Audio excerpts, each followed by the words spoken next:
My name is Helen. I was born in the Bronx, New York, and lived there until I got married. And then we moved up to the suburbs here in beautiful New Rochelle and raised our family here. Well, generally, I recall a very happy childhood, and I did all the things that we did in those days. We roller skated on the sidewalks of New York. And when I was in 4th grade, I met this girl, Bernice, and as it later turned out, we loved doing the same things. We both loved sewing. We loved playing with dolls and carriages. And it became a lifelong friendship. And we laughed a lot. We had a lot of fun together. And after we were both married, we got along very well as a foursome. And we actually, my husband and I, introduced she and her husband. And that worked out very well. And they had 4 children, as did we. So we matched.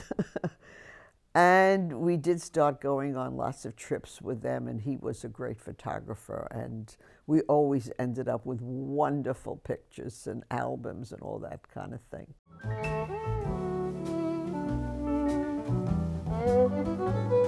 I did have grandparents. I was very fortunate. Looking back now, I realize how fortunate I was that my grandparents lived long enough for me to have a relationship with them.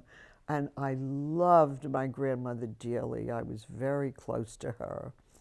And she told me after I had 2 children, that was enough. She felt you have a nice family, because she ended up having 10. And to her, that meant poverty. You know, it was a struggle. I've heard stories from my mother also about being part of such a large family.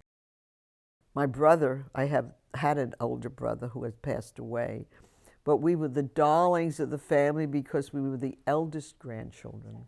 We were very close, and unfortunately, he died about 17 years ago, and I do miss him. But he told me when we were much older that he was very jealous when I was born.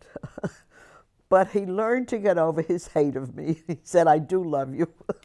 So that was nice to hear. I had told my parents it would have been nice to have had a sister.